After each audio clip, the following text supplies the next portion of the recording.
जहां बनते हैं देश के गौरव, इंडिया का एकमात्र ऐसा कोचिंग इंस्टीट्यूट जहां कैडेट्स को ट्रेन किया जाता है आने वाले डिफेंस एग्जाम के अनुसार।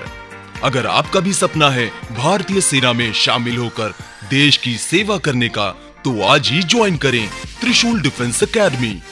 गुड आफ्टरनून डियर स्टूडेंट, आइए हम लोग जो है नेवी एमआर का आज मॉडल 3 को देखते हैं। इसमें आपको फिजिक्स और मैथ वाले पोर्शन पे हम लोग चलते हैं। मैथ और फिजिक्स का पूरा कंप्लीट हम लोग जो 25 क्वेश्चंस आता है उसको हम लोग सॉल्व करते हैं और उससे रिलेटेड चीज़ों को हम लोग देखते हैं। तो देखिए डियर स्टूडेंट, आज का जो पहला क्वेश्चन है ये कहा है इस क्वेश्चन में कि किसी भी ताप पर आदर्श गैस के अणुओं में ऊर्जा होती है। आदर्श गैस के अणुओं में ऊर्जा होती है तो केवल किस पे होती है? गतिज ऊर्जा। किस पे होती है? गतिज ऊर्जा। कहाँ पे होती है भैया? केवल गतिज ऊर्जा पर होती है। ये आपका अणुओं में ऊर्जा किस पे निर्भर होती है? गतिज ऊर्जा, काइनेटिक एनर्जी। गतिज ऊर्जा हम लोग ले लेते हैं काइनेटिक एनर्जी, ये आपका है। अगला क्वेश्चन हमारे पास है, जैसे आपको दे दिया है सामान्य दाब पर जल 100 अंश सेल्सियस पर उबलता है। खान के अंदर बहुत अधिक गहराई पर यह उबलेगा। अधिक गहराई पर ये उबलेगा, तो ये आपका होता है इसका ऑप्शन, इसको आप रट लीजिए। इसका ऑप्शन होता है 100 अंश सेल्सियस से कम ताप पर। कितने पर होता है? 100 अंश सेल्सियस से कम ताप पर। ये आपका हो गया। अब अगला क्वेश्चन हमारे पास है, ये है त्रिज्या r की पतली अर्धवृत्ताकार वलय पर G धनाव आवेश एक समान रूप से वितरित है। केंद्र O पर नेट क्षेत्र E है। नेट क्षेत्र E है। इसके लिए फार्मूला आपका बनता है ये -Q/2πr² एप्सिलॉन r²J। ये आपका होता है। इसको हम लोगों ने भी क्लास में पढ़ा ही था। अब आइए अगले क्वेश्चन पे चलते हैं हम लोग। अगला क्वेश्चन हमारे पास है, एक गतिमान वैद्युत आवेश उत्पन्न करता है। एक गतिमान वैद्युत आवेश उत्पन्न करता है। वैद्युत आवेश उत्पन्न करता है, यही एक गतिमान वैद्युत आवेश जो होता है, ये आवेश हम लोग पॉजिटिव नेगेटिव कुछ भी लें, ये वैद्युत क्षेत्र तथा चुंबकीय क्षेत्र, वैद्युत तथा चुंबकीय क्षेत्र, वैद्युत क्षेत्र तथा चुंबकीय क्षेत्र दोनों ये उत्पन्न करता है। आइए फिर हम लोग अगले क्वेश्चन पे चलते हैं। अगला क्वेश्चन हम लोग लेते हैं।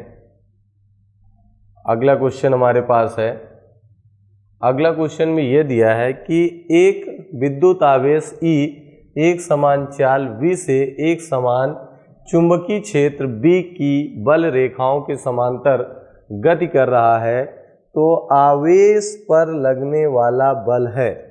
आवेश पर लगने वाला बल है। तो आवेश पर लगने वाला बल है, तो अब देखिए आवेश पर लगने वाले बल की अगर बात करते हैं तो आवेश पर यहाँ पर लगने वाला बल क्या होता है? ये आपका 0 होता है। क्या होता है? ये आपका आवेश पर लगने वाला बल आपका 0 होता है। ये आवेश पर लगने वाला बल आपका 0 है। ठीक डियर स्टूडेंट, यहाँ तक हमने कर लिया। अब आइए हम लोग अगले क्वेश्चन पे चलते हैं। अब ये आपका है, ताप कम करने से विद्युत पृष्ठ तनाव। देखिए अगला क्वेश्चन आपको दे दिया है ताप।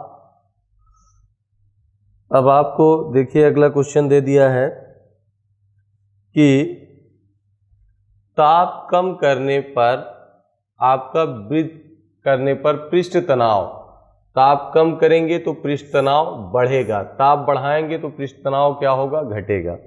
ठीक है, तो बढ़ता है। ये ऑप्शन हो गया। अगला क्वेश्चन है, अगले क्वेश्चन पे अगर आप चलते हैं तो अगला क्वेश्चन हम लोगों का है, ताप बढ़ाने से पृष्ठ तनाव ताप बढ़ाने से, देखिए अब वही चीज उल्टा हो गया, ताप बढ़ाने से पृष्ठ तनाव कम होता है और ताप घटाने से पृष्ठ तनाव बढ़ता है। ये आपका हो गया। अब आइए फिर डियर स्टूडेंट अगले क्वेश्चन पे चलते हैं। अगला क्वेश्चन हमारे पास है, निम्न में से सर्वाधिक प्रत्यास्थ, निम्नलिखित में से सर्वाधिक प्रत्यास्थ पदार्थ है। निम्नलिखित में से सर्वाधिक प्रत्यास्थ पदार्थ है, तो सर्वाधिक प्रत्यास्थ पदार्थ आपका जो है वो क्वार्टेज है, क्वार्टेज है। अगला हम लोग ले लेते हैं, आइए अगले पर। तो प्रत्यास्थता गुणांक बीमा होती है, प्रत्यास्थता गुणांक बीमा होती है, किसकी होती है? दाब की होती है। ठीक, प्रत्यास्थता गुणांक बीमा जो होती है वो किसकी होती है? दाब की। ये सारे क्वेश्चन के आंसर आप देख लीजिएगा और इसको याद कर लीजिएगा, इनमें से क्वेश्चन आपके आने ही हैं। पृष्ठ तनाव मूल्यता उत्पन्न होता है, पृष्ठ तनाव मूल्यता उत्पन्न होता है किससे? डी से, ससंजक आणविक बलों से, ससंजक आणविक बलों से, ससंजक आणविक बलों से। तो डियर स्टूडेंट ये इस तरीके से हम लोगों ने फिजिक्स के क्वेश्चन को कर लिए। अब हम लोग आते हैं मैथ से क्वेश्चन को करते हैं। अब मैथ्स के क्वेश्चन को देखते हैं। तो आइए अब हम लोग बात करते हैं मैथ से क्वेश्चन को, और हम लोग मैथ के क्वेश्चंस को करते हैं। तो फिजिक्स वाले पोर्शन को पूरा हम लोगों ने देख लिया। अब डियर स्टूडेंट आप आइए मैथ के क्वेश्चन को देखिए और मैथ के क्वेश्चन को आप करिए। ठीक है, आइए हम लोग चलते हैं मैथ्स के क्वेश्चन को अब लेते हैं। देखिए अगला क्वेश्चन है, 10 से 45 तक की सभी, समझिए इस क्वेश्चन को, 10 से 45 तक की सभी अभाज्य संख्याओं का औसत होगा। 10 से 45 तक की सभी अभाज्य संख्या, तो पहला 11, दूसरा 13, 17, 19, 23, 29, 31, 37, 41, ये आपका हो गया। अपान काउंट कर लीजिए, 11, 13, 17, 19, 23, 29, 31, 37, 37, 41, 3, 2, 5, 2, 7, 2, 9, ये आपका हो गया 9। ठीक है, तो ये आपका हो गया 9। 10 से, अब इसको 9 से आप डिवाइड कर लीजिए, 3, 2, 5, 1, 2, 3, 4, 5, 6, 7, 8, 9। अब इसको अगर हम लोग जोड़ लेते हैं डियर स्टूडेंट, तो देखिए 8, 9, 9, 9, 18, 3, 18, 3, 21, 9, 30, 7, 37, 40, 1, 41, 41 आपका हो गया। 5, 6, 7, 8, 10, 12, 15, 16, फिर से देख लेते हैं, 1 और 7, 8 हो गया, 8, 1, 9 हो गया, 9, 9, 18, 9, 3, 27, 3, 30, 7, 37, 3, 40, 1, 41, कैरी 4 हो गया, 5, 6, 7, 8, 2, 10, 2, 12, 3, 15, 3, 18, 4, 22, 22/9। तो ये आपका हो गया 9 दूनी 18, 9 दूनी हम लोग ले लेंगे कितना, 9 दूनी आपका हो गया 18। 9 दूनी जब हम लोगों ने 18 ले लिया तो बचा कितना, 4, 9 चौक 36, 36 बचा 5, तो 9 पचे 45, 9 पचे 45। तो अब देखिए जैसे अगर आपने ले लिया यहाँ पे, तो इसके अकॉर्डिंग अब हम लोग इसको सॉल्व कर लेते हैं। यही आपसे कहा है कि 11, 13, 17, 19, 11, 13, 17, 19, 23, 29, 31, 37, 41, और एक 43 भी है, सॉरी 43 भी है। अब यहाँ पे थोड़ा सा इसको आप देखिए, 43 होगा, 43 भी है। अब इसको अगर आप लेते हैं तो इसको अगर आप ऐड करेंगे तो देखिए 4 7 4 11, 11 1 12, 12 और 9 21, 24, 24 और 9 33, 40, 3 43, 4 44, ये आपका हो गया 44। 8 4 12, 3 15, 3 18, 2 20, 2 22, 1 23, 1 24, 1 25, 1 26, ये आपका हो गया बटे 10, तो 26.4। तो ये ऑप्शन नंबर बी आपका हो गया 26.4, ये आपने ले लिया, ये आपका ऑप्शन नंबर बी हो गया। ठीक डियर स्टूडेंट, चलिए फिर अगले क्वेश्चन पे हम लोग आते हैं। एवरेज का क्वेश्चन है, अगला क्वेश्चन भी एवरेज का ही है। देखिए, what is the average of the first 50 natural number, ये आपका हो गया। तो जैसे ही ये ले लिए तो फर्स्ट आपको दे दिया what is the average of first 50 natural number, प्रथम 50 प्राकृतिक संख्याओं का औसत कितना है। प्रथम 50 प्राकृतिक संख्याओं का औसत कितना है, तो इसके लिए जो फार्मूला आपने पढ़ा है उसी फार्मूले का यूज आपको करना है। तो ये औसत के लिए आपका होता है n + 1/2, तो 50 + 1/2, 51/2, तो यानी 25.5, 25.5, ये आपका हो गया 25.5 आपने ले लिया, यही आपका हो गया आंसर। ठीक डियर स्टूडेंट, आइए यहाँ तक आपका हो गया। अब इसके आगे हम लोग चलते हैं अगले क्वेश्चन पे। ठीक, अब देखिए अगला क्वेश्चन हम लोग ले लेते हैं। 5 तथा 35 के बीच 6 से पूर्णतया विभाजित होने वाली सभी प्राकृतिक संख्याओं का औसत क्या होगा। तो देखिए, ये औसत से एक क्वेश्चन आपको मिलना है, और कितने टाइप के क्वेश्चन बन सकते हैं ये सेम इसी पे एक क्वेश्चन आपको मिल जाएगा जितना मैं करा रहा हूँ। तो वही दिया है आपको, अगर आप यहाँ पे लेते हैं तो आप समझिए कि 5 तथा 35 के बीच की 6 से पूर्णतया विभाजित, तो 6 + 12 + 15, 6 + 12 + 18 + 24 + 30, ये आपका हो गया। अब यार, अब देखिए अपॉन 5, ये आपने ले लिया। 6 कॉमन ले लो, 1 + 2 + 3 + 4 + 5/5, ये आपका हो गया। अब देखिए, ये आपका नेचुरल नंबर बन गया, तो ये आपका 6 होगा, n 5 n +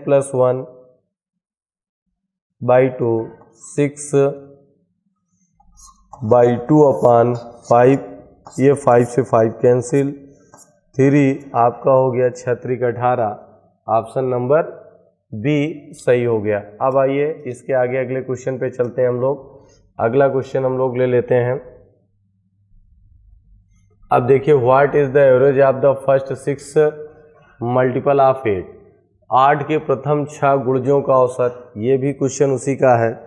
आपको दे दिया है 8 के प्रथम 6 गुणजों का औसत कितना है, 8 के प्रथम 6 गुणजों का औसत।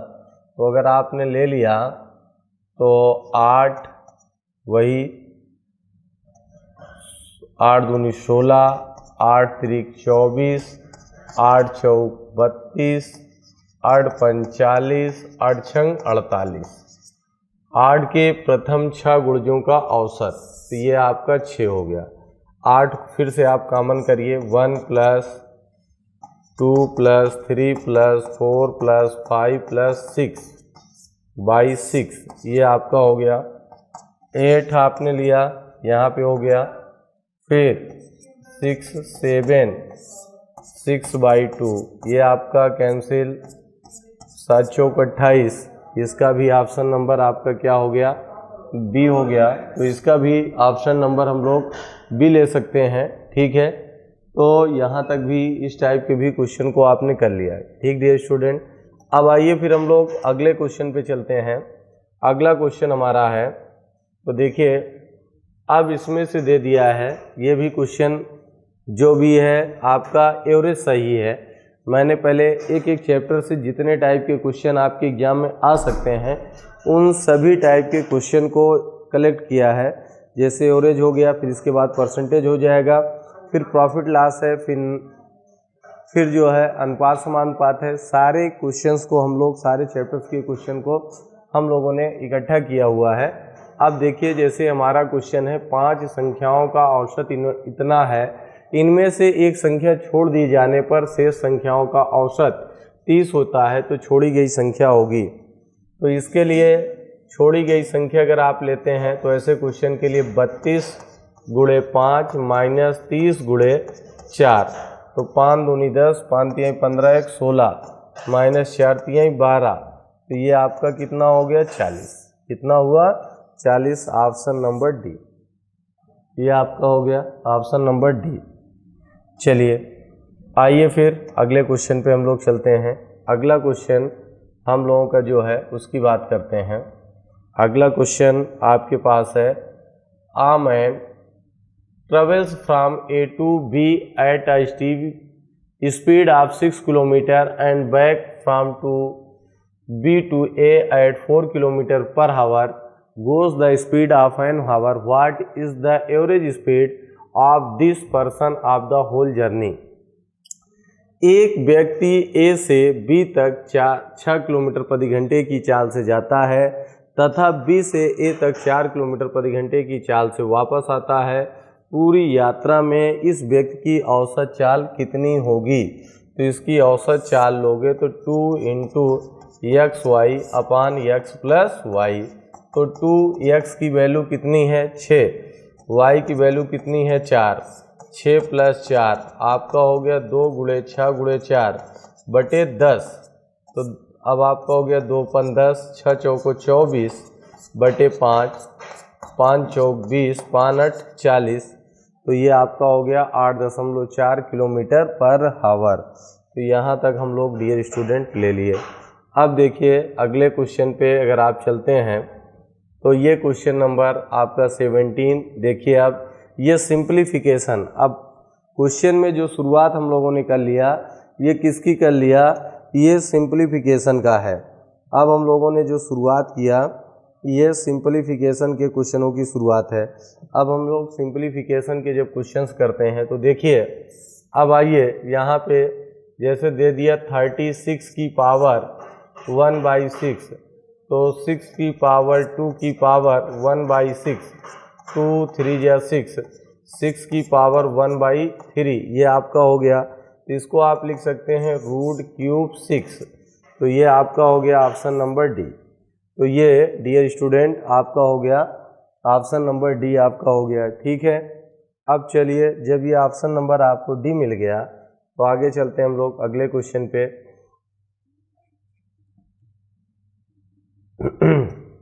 तो देखिए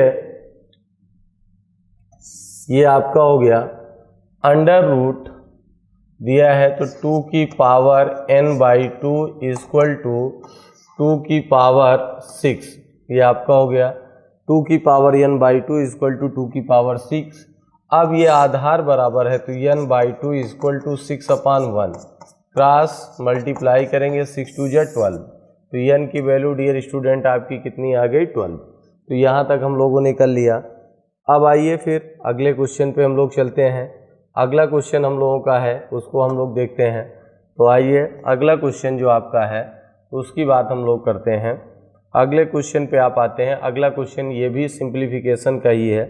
देखिए जब इस क्वेश्चन की अगर बात करते हैं तो ये भी क्वेश्चन आपका सिंप्लीफिकेशन का ही है। अब इस क्वेश्चन को अगर आप सॉल्व करेंगे तो देखिए जैसे अगर हम लोग लेते हैं यहाँ पे 3 की पावर n 3 की पावर 2 माइनस 3 की पावर n 3 की पावर 1 अपान 3 की पावर n 3 की पावर 4 3 की पावर n 3 की पावर 1 3 की पावर n 3 की पावर n 3 की पावर n 3 की पावर n का बाहर ले लेंगे 9 - 3 अपान 3 की पावर n 81 प्लस 3 आपका हो गया, ये कैंसिल आउट करिए, 6/84 हो गया, तो 6 का नम 6 का नम 6 चौको 24, 1/14, ये आपका ऑप्शन नंबर सी हो गया। ठीक डियर स्टूडेंट, यहाँ तक हमने ले लिया, ये ऑप्शन नंबर सी हो गया। अब अगले क्वेश्चन पे आते हैं। तो देखिए अगले क्वेश्चन में भी अगर अब हम लोग सॉल्व करते हैं तो इसको भी अगर आप सॉल्व करेंगे तो देखिए वही चीज़ें आपकी हैं। यहाँ पे हमने लिखा 3 की पावर 2n प्लस 3 की पावर 5 था, तो हो गया 3 की पावर 3 यानी 3 त्रिका 9 हो गया।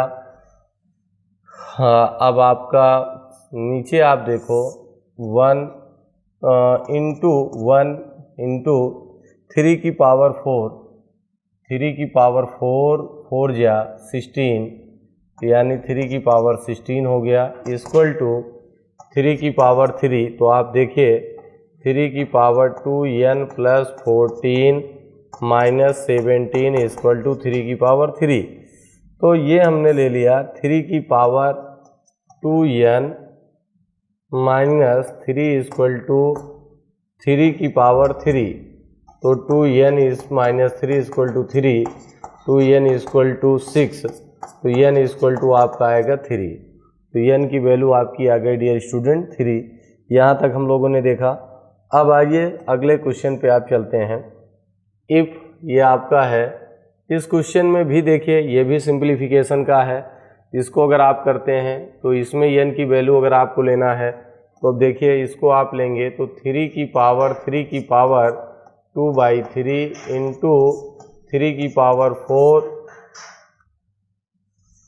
की पावर -1/2 इक्वल टू 3 की पावर n, तो ये कैंसिल 3 की पावर 2 इंटू 3 की पावर -2 इक्वल टू 3 की पावर n, यानी 0 हो जाएगा ऑप्शन नंबर बी। ये आपको मिल गया डियर स्टूडेंट। इस तरीके से आपने कर लिया। आइए अगला क्वेश्चन अगर आप लेते हैं तो ये आपका हो गया 3 की पावर 5/2, ठीक 5 ये आपने ले लिया। देखिए 3 की पावर आपका हो गया 9 है, तो 9 को हम लोग क्या लिख सकते हैं 3 की पावर 2, तो 2 2 जा 4 इक्वल टू 3 की पावर अल्फा प्लस 3/2, ये आपका हो गया। अब इसी को आप 5/2 plus 4 equal to alpha plus 3/2 हो गया। अब इसको अगर हम लोग सॉल्व कर लें तो कर सकते हैं आपका 5 plus 8/2 equal to alpha plus 3/2, तो 13/2 माइनस 3/2 इक्वल टू अल्फा, ये आपका हो गया कितना 10/2 बराबर अल्फा, ये आपका हो गया 5 इक्वल टू अल्फा। अल्फा की वैल्यू ये आपको मिल गई कितना 5। बताइए सबको समझ में आ गया। जब ये इतना हमने ले लिया, अब आगे हम लोग चलते हैं अगले क्वेश्चन पे चलते हैं। अगले क्वेश्चन को देखते हैं। तो देखिए अगला क्वेश्चन हम लोगों का जो है नेक्स्ट क्वेश्चन जो है उसको हम लोग देखते हैं 2 की पावर x। अब देखो 2 की पावर x है, ये देखो वही चीज़ 2 की पावर x प्लस इंटू 2 की पावर 3/5 है इक्वल टू 2 की पावर 1/5 है, तो x प्लस 3/5 इक्वल टू 1/5, तो x इक्वल टू 1/5 माइनस 3/5, तो x इक्वल टू -2/5, तो ये ऑप्शन नंबर डी हो गया। ठीक, अब आइए अगले क्वेश्चन पर। अगला क्वेश्चन हम लोग लेते हैं। अगला क्वेश्चन अगर आप देखते हैं तो बहुत अच्छा है। इस क्वेश्चन को देखिए तो इसका भी अगर हम लोग सॉल्व करते हैं तो ये आपका हो गया x की power a plus B A minus B, A square minus B square से आप ले लेंगे B square minus C square into फिर वही काम x की power C square minus A square into x की power A square minus B square. अब मल्टीप्लाइंग पावर फिर ऐड होती है, आपको पता ही है B square minus C square plus C square minus A square plus A square minus B square. ये सब आपका cancel, x power 0 equal to 1, तो इसका भी ऑप्शन नंबर आपका क्या हो गया, बी हो गया। ठीक है स्टूडेंट, आइए फिर हम लोग आगे चलते हैं, लास्ट क्वेश्चन को देखते हैं। तो ये हम लोगों को जैसे दिया है 1/x की पावर, ये आपको दे दिया है। तो जैसे आप एक पार्ट को लेके सॉल्व कर लीजिए, तो देखिए अगर आप एक पार्ट को समझ लेंगे तो उसी तरीके से सब आपका हो जाएगा। जैसे इसको हमने लिखा 1/1 प्लस एक्स की पावर b अपान एक्स की पावर a प्लस एक्स की पावर c अपान एक्स की पावर a, ये इतना आपने ले लिया अपान 1। एलसीएम अगर लोगे तो एक्स की पावर a को ऊपर ले जा सकते हैं, x power a plus x power b plus x power c, इस वाले पार्ट से ये आ गया। इसी तरीके से दूसरा अगर आप ले लेंगे तो भी आपका हो जाएगा एक्स की power b upon x power b x power a x power c, इसी तरीके से x power c upon x power c x power a x power b x की पावर b हम लोग यहाँ पे ले लेते हैं। अब देखेंगे तो तीनों का डिनोमिनेटर सेम हो गया। अब इसको अगर आप सॉल्व करोगे तो x power a plus x power b plus x power c upon x power a plus x power b plus x power c, ये आपका कैंसिल आउट करेंगे इक्वल टू 1, तो ये भी आपका ऑप्शन नंबर बी सही होगा। तो इस तरीके से डियर स्टूडेंट आपका ये 25 क्वेश्चन जिसमें मैथ और फिजिक्स का जिस तरीके से आता था, आप लोगों ने तीसरा मॉडल देखा। फिर हम लोग अगले वीडियो में अगले मॉडल के साथ प्रेजेंट होंगे, तब तक के लिए जय हिंद, thank you. Hello dear students, welcome to Trishul defence academy. Trishul defence academy के ऑनलाइन प्लेटफॉर्म पर मैं सूरज सिंह आप सभी का हार्दिक स्वागत एवं अभिनंदन करता हूं। जैसा कि आप हमारी स्क्रीन पर देख रहे होंगे कि एक बहुत ही खूबसूरत कोटेशन लिखा है। चलिए हम उस कोटेशन के साथ अपने क्लास की शुरुआत करते हैं। उम्मीदों की कश्ती को डुबोया नहीं करते, उम्मीदों की कश्ती को डुबोया नहीं करते, मंजिल दूर हो तो थक कर रोया नहीं करते, रखते हैं दिल में जो उम्मीद कुछ पाने की, रखते हैं जो दिल में उम्मीद कुछ पाने की, वो लोग जिंदगी में कुछ खोया नहीं करते। तो उम्मीद करता हूं कि इस कोटेशन की लाइनों को आप समझ गए होंगे। और अब हम शुरुआत करते हैं अपने शानदार 25 क्वेश्चनों की। चलिए हम लोग देखते हैं हमारा पहला क्वेश्चन क्या है। देखिए ये रहा हमारा पहला क्वेश्चन। पहला क्वेश्चन क्या कह रहा है भाई, भारत का राष्ट्रपति होता है, ठीक है, भारत का राष्ट्रपति होता है क्या? राज्य का प्रधान है, राज्य का प्रधान नहीं है, केवल सरकार का प्रधान है, राज्य और सरकार दोनों का प्रधान है। राष्ट्रपति, तो राष्ट्रपति राज्य का प्रधान होता है, ठीक है, पूरे राज्य का यहाँ सेंस है देश, ठीक है, तो क्या होता है, राज्य का प्रधान होता है। उम्मीद करता हूँ पहला क्वेश्चन आप समझ गए होंगे। चलिए हम बढ़ते हैं अपने अगले प्रश्न की ओर। ये रहा हमारा प्रश्न संख्या 2। देखिए भाई, द्वारिकाधीश, बहुत बार आप लोगों ने ये सुना होगा, ठीक है, बहुत बार। द्वारिकाधीश मंदिर स्थित है, द्वारिकाधीश मंदिर स्थित है। 4 ऑप्शन है, भोपाल में, झांसी में, मथुरा में, मध्य प्रदेश में। तो जो द्वारिकाधीश मंदिर स्थित है कहाँ पे है, तो वो है मथुरा में, ठीक है, मथुरा में। मथुरा का पेड़ा, ठीक है, वृंदावन, वाह वाह क्या बात है, ठीक है। तो द्वारिकाधीश मंदिर कहाँ पे स्थित है, मथुरा में स्थित है।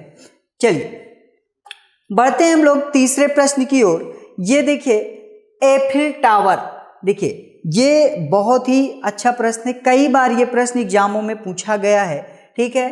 कह रहा है कि एफिल टावर, ठीक है भाई, एफिल टावर स्थित है कहाँ पे, न्यूयॉर्क में, ऑप्शन बी लंदन में, ऑप्शन सी पेरिस में, और ऑप्शन डी टोरंटो में, ठीक है। तो आपके अनुसार कौन सा ऑप्शन सही होगा, आप जल्दी से कमेंट कर सकते हैं। तो यहाँ पे स्थित है ये कहाँ पे, पेरिस में। कहाँ है भैया, पेरिस में, पेरिस, ठीक है। तो कहाँ पे है, एफिल टावर स्थित है पेरिस में। चलिए हम बढ़ते हैं अगले प्रश्न की ओर। अगला प्रश्न है हमारा, तक्षशिला किस देश में स्थित है? तक्षशिला किस देश में स्थित है? तक्षशिला। अब कुछ लोगों को लग रहा है यार तक्षशिला बिहार में है क्या? हाँ, बिहार में नहीं है भैया।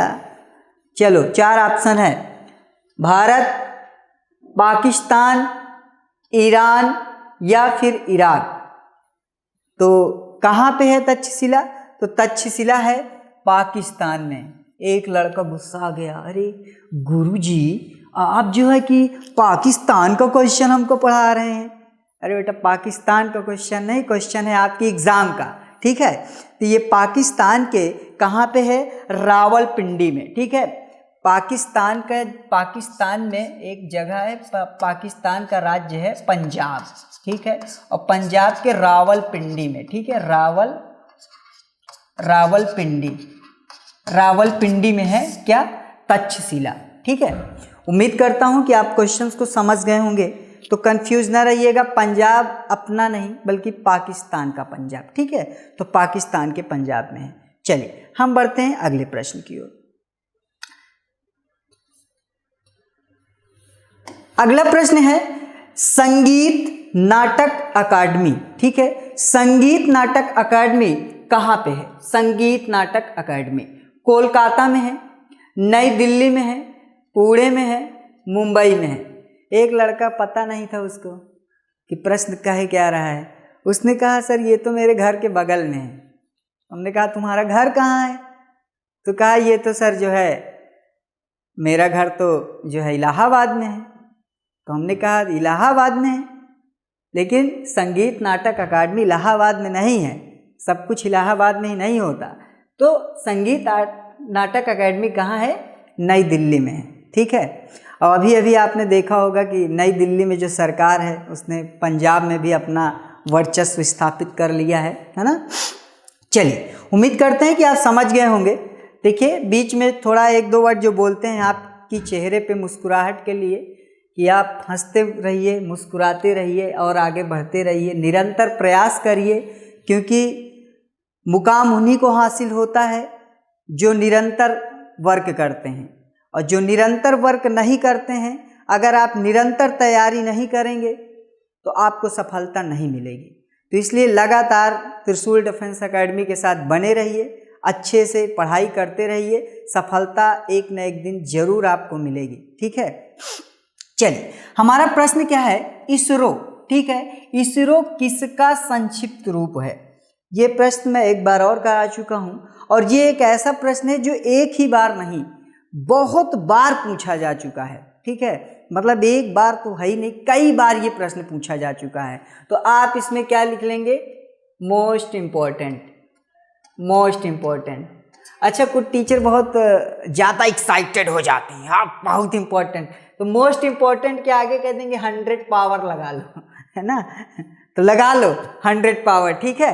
मोस्ट इम्पोर्टेंट है। इसरो किसका संक्षिप्त रूप है? Indian scientific research organisation, Indian space research organisation, international space research organisation, या option D international scientific research organisation. तो इसरो का जो फुल फॉर्म होता है वो होता है इंडियन स्पेस रिसर्च ऑर्गेनाइजेशन, ठीक है। अगर बात की जाए इसरो का गठन कब हुआ था, तो आप कमेंट करेंगे कि इसरो का गठन कब हुआ था, ठीक है। कमेंट बॉक्स में आप कमेंट करेंगे इसरो का गठन कब हुआ था और इसरो का मुख्यालय कहाँ है, ठीक है। इसरो का मुख्यालय कहाँ है ये हम बाद में देखेंगे कि आप जवाब क्या दे रहे हैं, ठीक है। तो आप इससे जुड़ी ये बातें भी जान लेंगे, ठीक है। चलिए आगे बढ़ते हैं। हमारा रहा अगला प्रश्न, CNN से तात्पर्य है, ठीक है। CNN, ठीक है। CNN से तात्पर्य है cable news network, complete news, computerise numerical network, या इनमें से कोई नहीं। देखो गुरुजी थोड़ा सा होशियारी कर गए हैं बेटा, 4 ऑप्शन दिए हैं। ऑप्शन तो बड़ा जबरदस्त था, देख के खुश भी हुए, लेकिन चौथा ऑप्शन जैसे ही दिखा दिल को तकलीफ पहुंच गई। ऐसा तो नहीं गुरुजी ने गलत ऑप्शन दे दिया? ऐसा तो नहीं इनमें से कोई ना हो, ठीक है। कंफ्यूजन ऐसे ही क्रिएट की जाती है, ठीक है। तो आपको जो भी डाटा पढ़ना है कंफ्यूजन के साथ नहीं, बिल्कुल क्लियर। CNN, आप लोग जब टीवी देखते होंगे तो उसमें लिखा रहता है CNN, ठीक है। ये तो CNN का मतलब क्या है? केबल न्यूज नेटवर्क, ठीक है। आई होप कि आप समझ चुके होंगे इस प्रश्न को। हम बढ़ते हैं अगले प्रश्न की ओर, ठीक है। देखिए, हिंदी दिवस, प्रश्न है हिंदी दिवस के रूप में मनाया जाता है। हिंदी दिवस हम किस दिन मनाते हैं? साल की वो कौन सी तारीख होती है जब हम हिंदी दिवस मनाते हैं? प्रत्येक वर्ष, ठीक है, प्रत्येक वर्ष हम हिंदी दिवस मनाते हैं 5 सितंबर को, 14 सितंबर को, 27 सितंबर को या फिर 3 दिसंबर को। देखो, हिंदी एक ऐसी भाषा है जिसका प्रयोग ज़्यादातर हम करते हैं और हिंदी से रिलेटेड आप बहुत अच्छे अच्छे सॉन्ग भी सुनते हैं। अच्छा, हम तो कभी कभी 2-4 लाइन भी लिख लेते हैं खुद ही से, अच्छा लगता है तो, ठीक है, लिखना भी चाहिए। तो हिंदी दिवस कब मनाया जाता है? तो हिंदी दिवस प्रत्येक वर्ष 14 सितंबर को मनाया जाता है, ठीक है। 14 सितंबर याद कर लो भाई। दिवस से रिलेटेड जो क्वेश्चंस हैं मोस्ट इंपॉर्टेंट होते हैं, तो आप बिल्कुल से हर एक मंथ का, चाहे वो जनवरी में कौन कौन से दिवस मनाए जाते हैं, फरवरी में, मार्च में या किसी भी अन्य मंथ्स में जो इम्पोर्टेंट डेज हैं, आप उनको याद कर लीजिए। यहाँ से 1 से 2 प्रश्न हर बार एग्जाम में पूछा गया है, ठीक है। तो 14 सितंबर को हिंदी दिवस मनाया जाता है। देखिए, अगला क्वेश्चन भी है, विश्व डाक दिवस। विश्व डाक दिवस किस दिन मनाया जाता है? तो एक बच्चों, सर जो है विश्व डाक दिवस का हम क्या करें, जो है अब तो जो है ईमेल का ज़माना है, व्हाट्सएप का ज़माना है। हमने कहा बेटा, ज़माना चाहे जिसका हो लेकिन डाक दिवस पढ़ना पड़ेगा, ठीक है। तो डाक दिवस कब मनाया जाता है? 21 मार्च को, 4 अक्टूबर को, 9 अक्टूबर को या फिर 16 अक्टूबर को, ठीक है। तो प्रत्येक वर्ष 9 अक्टूबर को हम विश्व डाक दिवस मनाते हैं, ठीक है। विश्व डाक दिवस मनाते हैं कब? प्रत्येक वर्ष 9 अक्टूबर को। चलिए, हम बढ़ते हैं अगले प्रश्न की ओर। ये रहा क्वेश्चन नंबर 10। ग्रहों की गति का नियम किसने प्रतिपादित किया? जो ग्रहों की गति है, यानी ग्रहों की गति, ग्रह किस तरह से चक्कर लगाते हैं, उनकी गति के बारे में, उनकी स्पीड के बारे में जो सिद्धांत प्रतिपादित हुआ, वो सिद्धांत किसने दिया था? वो सिद्धांत किसने दिया था? 4 ऑप्शन है। न्यूटन ने। न्यूटन तो सर जो है सेब गिरा था उनके सर पे और उन्होंने ग्रेविटी का जो है बताया था कि कोई भी जब वस्तु जब नीचे गिरती है तो वो ग्रेविटेशनल फोर्स के कारण गिरती है। न्यूटन ने बताया था गुरुजी ये तो। अरे बेटा, न्यूटन का नहीं, यहाँ ग्रह की गति बात हो रही है। तो न्यूटन ने दिया था, केपलर ने दिया था, कोपरनिकस ने दिया था या फिर गैलीलियो ने दिया था। तो ग्रहों की गति के बारे में जो सिद्धांत प्रतिपादित हुआ था उसको दिया था किसने? केपलर ने, ठीक है, ठीक है, केपलर ने। और उन्होंने कहा था कि एक किस तरीके से ग्रह घूम रहे हैं, ऐसे ऐसे, है ना, अंडाकार जिसे कहते हैं, ठीक है। आगे बढ़े, चलिए नेक्स्ट क्वेश्चन पे आते हैं। अगला प्रश्न ये रहा, ब्रह्मांड में विस्फोटी तारा कहलाती है, यानी ब्रह्मांड में कि वह कौन सा तारा है जिसे हम किस नाम से जानते हैं? विस्फोटी तारा के नाम से जानते हैं। धूमकेतु, उल्का, लुब्धक या अभिनव तारा, ठीक है। तो अभिनव तारा, और यहाँ पे भाई इसको लिख लीजिएगा, मोस्ट इंपॉर्टेंट, ठीक है, मोस्ट इंपॉर्टेंट क्वेश्चन है। अभिनव तारा जो है, अभिनव तारा को हमारे ब्रह्मांड में विस्फोटी तारा के नाम से भी जाना जाता है। ठीक है, आई होप कि आप समझ गए होंगे भाई प्रश्न को। चलिए अगला प्रश्न है, विश्व की सबसे बड़ी खारे जल की झील। खारे जल की झील का मतलब यहां से क्या तात्पर्य है कि जैसे हम वाटर में जब नमक डाल के और उसको पिए, होता है ना, जब सर्दी जुकाम जब सामान्यतः लोगों को हो जाती है तो हल्का सा वो क्या करते हैं कि नमक पानी का घोल पीते हैं। तो खारे पानी की झील की बात यहाँ पे हो रही है। ठीक है, कि विश्व की यानी पूरे वर्ल्ड की बात हो रही है कि विश्व की सबसे बड़ी खारे जल की झील है मृत सागर, कैस्पियन सागर, वॉन झील या फिर अरब सागर। तो विश्व की जो सबसे बड़ी खारे पानी की झील है वो क्या है, कैस्पियन सागर है। ठीक है भाई, कैस्पियन सागर। आई होप आप समझ गए होंगे। चलिए ये रहा प्रश्न हमारा, क्वेश्चन नंबर 13। क्वेश्चन नंबर 13 क्या कह रहा है, जम्मू कश्मीर की राजधानी क्या है भैया, श्रीनगर है। यह किस नदी के तट पर स्थित है। ठीक है, जैसे आपसे जब कोई आपका एड्रेस पूछता है तो आप अपना एड्रेस बताते हैं तो कहते हैं कि मेरा जो घर है इस लोकेशन पे है, तो आप एक कोई टारगेट बता देते हैं कि फला स्कूल के बगल में है या फला स्कूल के सामने है। ठीक है, वैसे ही जम्मू कश्मीर की जो राजधानी श्रीनगर है वो किस नदी के तट पर स्थित है, यानी किस नदी के किनारे स्थित है। आप पहला ऑप्शन है चिनाब नदी, दूसरा है रावी नदी, ऑप्शन सी इज व्यास नदी, ऑप्शन डी इज झेलम नदी। तो देखिए जम्मू कश्मीर मतलब बहुत ही मतलब कह सकते हैं बहुत ही ब्यूटीफुल जगह है, मतलब इसको धरती का स्वर्ग जिसको कहते हैं।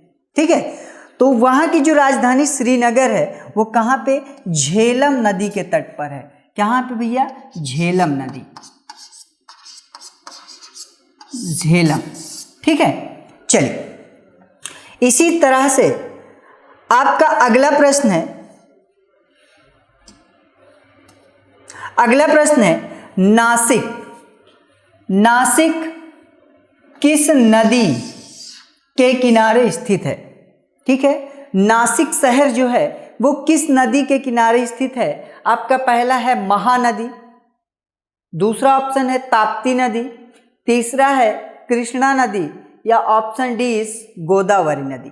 तो जो नासिक शहर है, ठीक है, नासिक शहर वो कहाँ पे स्थित है, तो वो गोदावरी नदी के किनारे स्थित है। ठीक है, गोदावरी नदी के किनारे स्थित है। अगला प्रश्न है भारत का राष्ट्रीय गीत। देखो प्रश्न यहां से भी बन जाता है कि भारत का राष्ट्रीय गीत क्या है। तो भारत का राष्ट्रीय गीत क्या है भैया, वंदे मातरम, है ना, सुजलम सुफलम, है ना, वंदे मातरम। चलिए वंदे मातरम, ठीक है।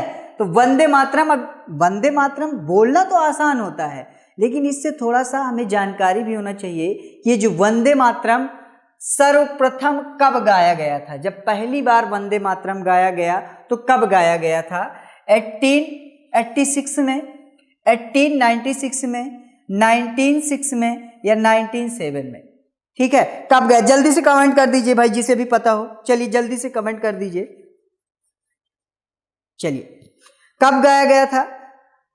भारतीय राष्ट्रीय कांग्रेस का अधिवेशन था कलकत्ता में, वहीं पे 1986 में रविंद्रनाथ टैगोर। ठीक है, तो कब गाया गया था, 1896 में। आई होप आप समझ गए होंगे कि कब गाया गया था, 1896 में। ठीक है, भारतीय राष्ट्रीय कांग्रेस का अधिवेशन कलकत्ता में जो हुआ था 1896 में, वहीं पे पहली बार वंदे मातरम गीत को गाया गया था। चलिए अगले प्रश्न की ओर बढ़ते हैं। प्रश्न संख्या 16। प्रश्न क्या है, नोबेल पुरस्कार। देखिए नोबेल पुरस्कार अपने आप में बहुत बड़ा एक सम्मान पाने वाला पुरस्कार होता है, ठीक है। तो नोबेल पुरस्कार जीतने वाला पहला भारतीय अर्थशास्त्री, यानी भारत का कोई पहला व्यक्ति था, पहला अर्थशास्त्री था जिसने नोबेल प्राइज जीता था और देश का सीना गर्व से चौड़ा किया था, ठीक है। वो कौन थे? राजा चेलाइया थे, श्रीरंगराजन थे, अमर्त्य सेन थे या के.एन. राज थे। तो अमर्त्य सेन एक बहुत बड़े अर्थशास्त्री थे हमारे देश के, जिनको पहली बार क्या मिला था? फर्स्ट टाइम अगर किसी व्यक्ति को अर्थशास्त्र के क्षेत्र में अपने भारत देश में नोबेल प्राइज मिला था तो किसे मिला था? अमर्त्य सेन को मिला था, ठीक है भाई। चलिए, आई होप समझ गए होंगे और इस पे लिख लीजिएगा इंपॉर्टेंट क्वेश्चन। वैसे त्रिशूल डिफेंस एकेडमी अच्छे प्रश्नों को ही आपको कराती है कि जो एग्ज़ाम की दृष्टि से इम्पॉर्टेंट होते हैं और इम्पॉर्टेंट ही नहीं, बहुत ज़्यादा इम्पॉर्टेंट होते हैं, ठीक है। तो आई होप कि आप समझ गए होंगे। हम बढ़ते हैं अगले प्रश्न की ओर। ये रहा प्रश्न संख्या 17। कह रहा है राजस्थान का प्रमुख लोक नृत्य है, ठीक है, लोक नृत्य राजस्थान का। देखिए राजस्थान मतलब क्या यार, कितनी जबरदस्त, राजस्थान का रेगिस्तान पूछो नहीं भाई, वाह वाह वाह वाह, है ना। तो राजस्थान का कह रहा है वहां का लोक नृत्य बताइए क्या है? गरबा है, गिद्धा है, घूमर है या फिर बिहू है? राजस्थान का, ठीक है, राजस्थान का आपको क्या बताना है? लोक नृत्य बताना है। तो राजस्थान का जो लोक नृत्य है वो क्या है? घूमर है। बहुत फेमस गाना भी घूमर घूमर करके ना, तो क्या है? घूमर। राजस्थान का जो लोक नृत्य है वो क्या है? घूमर है। चलिए अगले प्रश्न की ओर आते हैं।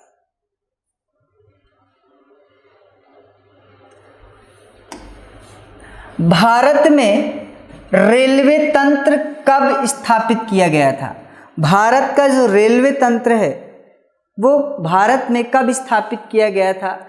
1969 में, 1753 में, 1953 में या 1853 में? तो भारत में जो रेल तंत्र की स्थापना हुई थी वो कब हुई थी? वो हुई थी 1853, ठीक है, 1853 में। भारतीय संगीत का आदि ग्रंथ, भारतीय संगीत का आदि ग्रंथ कहा जाता है किसे? अब देखिए हमारे पास 4 वेद हैं, उन्हीं 4 वेदों में से एक वेद को कहा जाता है आदि ग्रंथ। किसका? भारतीय संगीत का, ठीक है। ऋग्वेद को, उपनिषद को, यजुर्वेद को या फिर सामवेद को। तो जो सामवेद है, ठीक है, याद रखिए सामवेद, सामवेद, सामवेद किससे संबंधित है? संगीत से। तो भारतीय संगीत, ठीक है, का आदि ग्रंथ किसे कहा जाता है? सामवेद को कहा जाता है, ठीक है, सामवेद को कहा जाता है। चलिए अगले प्रश्न की ओर हम लोग बढ़ते हैं।